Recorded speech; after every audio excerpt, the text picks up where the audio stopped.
بسم اللہ الرحمن الرحیم۔ السلام علیکم۔ حضرت جابر بن عبداللہ رضی اللہ تعالیٰ عنہ سے روایت ہے کہ میں نے رسول اللہ صلی اللہ علیہ وسلم کو فطرہ وحی کا واقعہ بیان فرماتے ہوئے سنا۔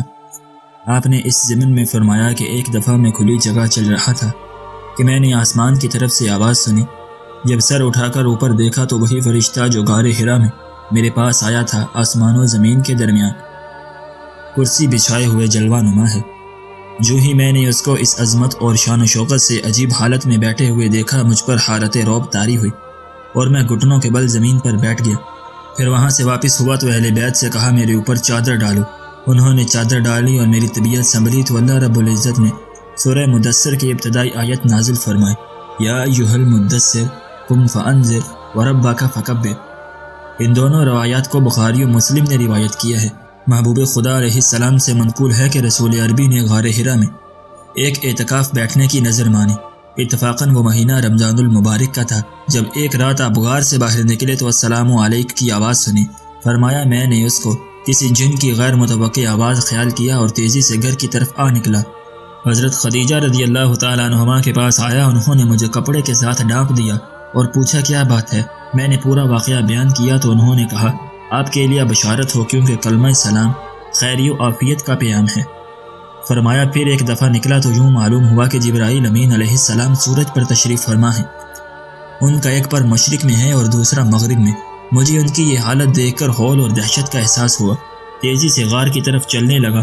کیا دیکھتا ہوں کہ وہ مجھ سے پہلے غار کے دروازے پر موجود ہیں۔ پھر انہوں نے میرے ساتھ گفتگو شروع کر دی، حتیٰ کہ وحشت موانست اور الفت میں بدل گئی۔ پھر انہوں نے ایک جگہ میرے ساتھ ملاقات کرنے کا وعدہ کیا۔ میں مقام وعدہ پر پہنچ کر انتظار کرنے لگا۔ جب انہوں نے دیر لگائی تو میں نے واپسی کا ارادہ کیا۔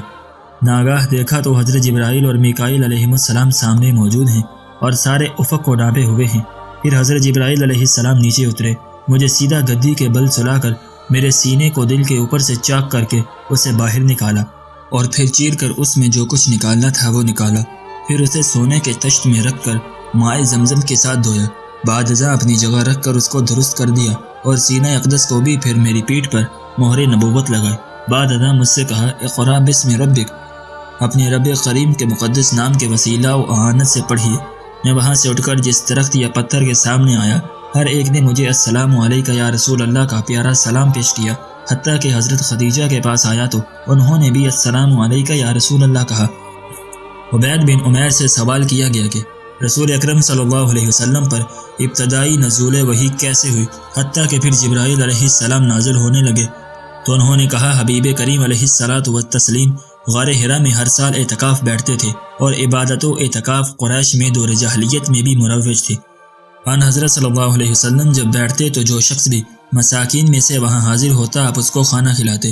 جب اعتکاف سے فارغ ہو جاتے تو گھر جانے سے قبل بیت اللہ شریف کا 7 مرتبہ یا جو بھی اللہ تعالیٰ کی مشیت میں ہوتا اس قدر طواف فرماتے، پھر دولت قدہ پر تشریف لے جاتے۔ حتیٰ کہ جب وہ مہینہ آیا جس میں اللہ تعالیٰ نے آپ کو رسالت و نبوت سے سرفراز فرمایا اور اعلان نبوت و رسالت کا سال آیا اور یہ ماہ رمضان تھا، اس میں بھی سرکار دو عالم صلی اللہ علیہ وسلم حسب معمول غار حرا کی طرف تشریف لے گئے اور آپ کے اہل بیت بھی آپ کے ہمراہ تھے، حتیٰ کہ وہ مبارک اور پاکیزہ رات آ پہنچی جس میں آپ کو کرامت نبوت سے مکرم و معظم فرمایا گیا۔ تو جبرائیل امین علیہ السلام حاضر خدمت ہوئے۔ ابن اسحاق فرماتے ہیں کہ فخر عالم و عالمیان صلی اللہ علیہ وسلم نے ارشاد فرمایا میں سویا ہوا تھا کہ جبرائیل علیہ السلام میرے پاس آئے۔ ان کے ہاتھ میں ریشم کا ٹکڑا تھا جس کے اندر کچھ مرقوم و مکتوب تھا، تو انہوں نے کہا پڑھیے۔ میں نے کہا کیا پڑھوں؟ انہوں نے مجھے سینے سے لگا کر اس زور سے دبایا کہ مجھے اپنی موت کا اندیشہ لاحق ہونے لگا اور 3 مرتبہ اس طرح کیا۔ پھر کہا آپ پڑھیں، تو میں نے کہا کیا پڑھوں؟ اور میں اس اندیشے کے تحت یہ کہہ رہا تھا کہ پھر نہ کہیں مجھے گلے لگا کر دبائیں۔ تو انہوں نے کہا اقرأ بسم ربک الذی خلق۔ ناظرین، یہ تھا نبی صلی اللہ علیہ وسلم پر ابتداء وحی کا نزول کیسے ہوا، اس کا واقعہ۔ اگر آپ کو آج کی ہماری یہ ویڈیو پسند آئی ہو تو ہماری ویڈیو کو لائک کریں اور اپنے دوستوں کے ساتھ شیئر بھی ضرور کریں، اور اگر آپ نے ابھی تک ہمارا چینل سبسکرائب نہیں کیا تو ہمارے چینل کو بھی سبسکرائب کر لیں۔